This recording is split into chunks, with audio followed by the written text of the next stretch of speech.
Jyotikan web TV देख रहे दर्शकों को इस वक्त की बड़ी खबर दें। एंटी टेररिस्ट फ्रंट इंडिया के राष्ट्रीय अध्यक्ष वीरेश शांडिल्य ने नव वर्ष की शुभकामनाएं देते हुए किसान आंदोलन को लेकर बड़ी बात की है। तो इस वक्त की बड़ी जानकारी ज्योतिकन वेब टीवी आपको दे रहा है। वीरेश शांडिल्य ने पीएम मोदी से किसान आंदोलन को खत्म करवाने की मांग की है। शांडिल्य ने कहा, प्रधानमंत्री नरेंद्र मोदी संत सिपाही हैं और हमेशा भारत का भला सोचते हैं, इसलिए वह सिंधु बॉर्डर पर ठिठुरती ठंड में बैठे किसानों को न्याय दें और किसानों के साथ खुद सिंधु बॉर्डर पर जाकर बातचीत करें और उनकी समाधान करें। तो इस वक्त की बड़ी जानकारी ज्योतिकन वेब टीवी आपको दे रहा है। शांडिल्य ने कहा, कृषि मंत्री व अन्य मंत्रियों को बाहर निकालकर खुद मोदी किसानों से मीटिंग करें, तभी किसान आंदोलन देश से खत्म हो पाएगा। तो इस वक्त की बड़ी जानकारी ज्योतिकन वेब टीवी आपको दे रहा है। बता दें, एंटी टेररिस्ट फ्रंट इंडिया के राष्ट्रीय अध्यक्ष वीरेश शांडिल्य पिछले 20 वर्षों से आतंकवाद के खिलाफ मुहिम छेड़े हुए हैं। उन्होंने आज नव वर्ष पर मोदी सरकार को किसान आंदोलन को लेकर बड़ी बात कही है।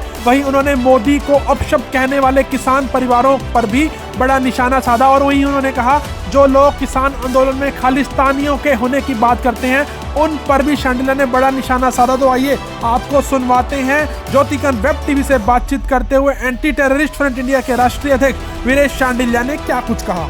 अगर आप ये खबर फेसबुक पर देख रहे हैं तो हमारे चैनल को लाइक एवं फॉलो करें। अगर यूट्यूब पर देख रहे हैं तो हमारे चैनल को बेल आइकन दबाकर सब्सक्राइब करें और ज्योतिकन वेब टीवी की ताजा खबरें जानने के लिए www.jyotikan.com पर लॉगिन करें और पाएं देश प्रदेश की ताजा खबरें।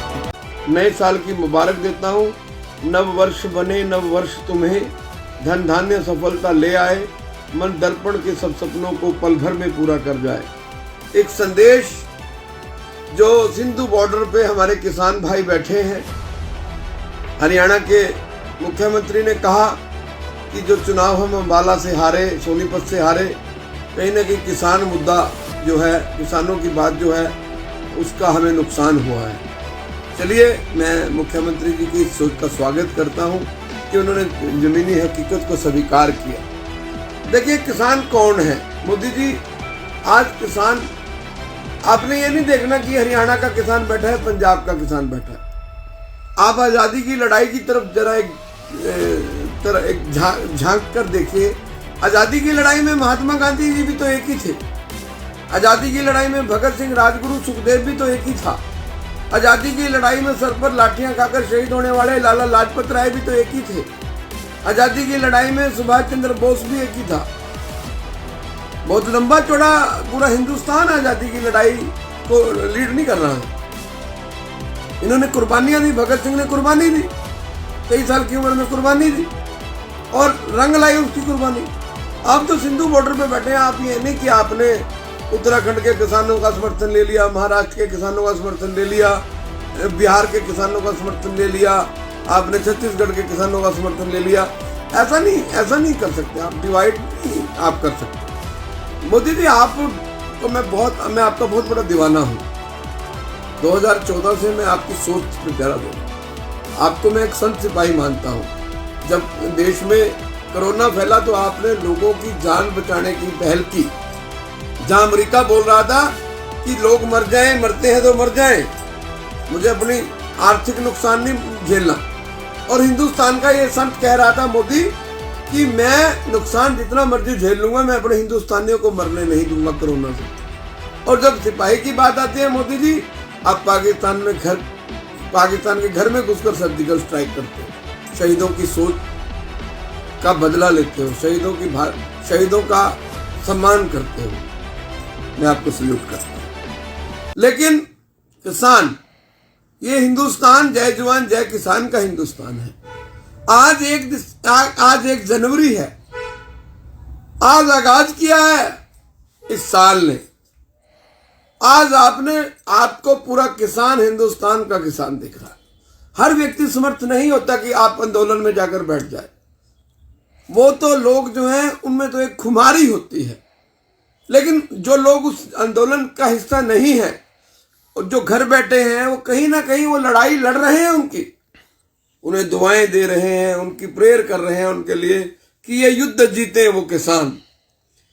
तो ये आपस में हम, हिंदुस्तान जो आपकी प्रजा है, जो किसान है, जो जय जवान जय किसान का हिंदुस्तान है, इस जय जवान जय किसान के देश में मोदी जी, आपकी इस प्रजा को, किसान जो है आज सर्दी में, पो के महीने में, ठिठुरती ठंड में सिंधु बॉर्डर पे बैठा है। मैं आपसे अपील करता हूं, निकाल फेंकिए बाहर कृषि मंत्री को, दूसरे मंत्रियों को, तीसरे मंत्रियों को, कोई किसी की सुनता नहीं। अगर कोई सुनेगा तो मोदी जी आपकी सुनेगा। आप एक बड़ा दिल दिखाइए, एक पहल कीजिए, आपका कद छोटा नहीं होगा। आपने पूरे विश्व में भारत को विश्व गुरु बनाने की सोच और मुहिम चलाई, आप उसमें कामयाब भी हो। आप किसानों से बात कीजिए, उनको सही मायनों में आप राष्ट्रपिता, दूसरे राष्ट्रपिता बन जाएंगे अगर आपने किसानों के बीच जाकर किसानों से पूछा, बता तेरी रजा क्या है, मेरे देश के अन्नदाता तू चाहता क्या है, मेरे 125 करोड़ जनता के अन्नदाता तू चाहता क्या है, तेरी मांग क्या है, तेरी डिमांड क्या है। मैं कुर्बान हूं तेरी डिमांड पे। मेरी प्रजा सुखी नहीं, मैं सुखी नहीं। आपके ऊपर इस आंदोलन के दौरान बड़ी बड़ी गाड़ियां आपको निकाली जा रही हैं, किसानों के परिवार, ये भी गलत बात है। आप हमारे देश के प्रधानमंत्री हैं, किसानों के परिवारों को ऐसे नहीं करना चाहिए। लेकिन उस मुहिम को हवा किसने दी? जो काम अगर मुझे बुखार हो गया, अगर वो पैरासीटामोल से या डोलो से ठीक नहीं हो रहा तो डॉक्टर मुझे कहेगा टेस्ट कराओ, टेस्ट में इन्फेक्शन आ गया तो मुझे एंटीबायोटिक देगा, एंटीबायोटिक से नहीं ठीक हुआ वो दोबारा टेस्ट और 4 लिखेगा। ये बीमारी बढ़ती बढ़ाई किसने? लेकिन मैं Viresh Shandilya, national president anti terrorist front India, आपसे दोनों हाथ जोड़कर आज नए साल पर अपील करता हूं कि आप किसानों की बात, किसानों के बीच जाकर, सिंधु बॉर्डर पर जाकर किसानों की बात सुनिए। ये बेकार की बकवास है। वहां खालिस्तानी बैठे हैं, हाँ हैं कुछ लोग शरारती, लेकिन हमने उनको नहीं देखना। हमने बड़ा दिल देखना है, हमने अपनी लकीर लंबी करनी है। अच्छाई से ही बुराई निकलती है, बुराई से ही अच्छाई निकलती है। कंपैरिजन जब तक गंदा नहीं खड़ा होगा, अच्छे का कंपैरिजन कैसे होगा? अगर अब सर्दी चल रही है, अगर सर्दी ना हो तो हमें गर्मी का कैसे पता चलेगा? गर्मी क्या चीज होती है? आज हम धूप में बैठते हैं, गर्मी में हम छांव में बैठते हैं। हमने उन लोगों को नहीं देखना, हमने हिंदुस्तान के किसानों को देखना है। तो मैं नए साल पर एक बार फिर, मैं पहले तो क्षमा चाहूंगा, माफी चाहता हूं अगर इस साल में 2020 में कोरोना काल में भी जो मेरे से बन पाया मैंने किया। अगर मेरे से कोई भूल चूक होगी और क्षमा का प्रार्थी हूं हाथ जोड़कर।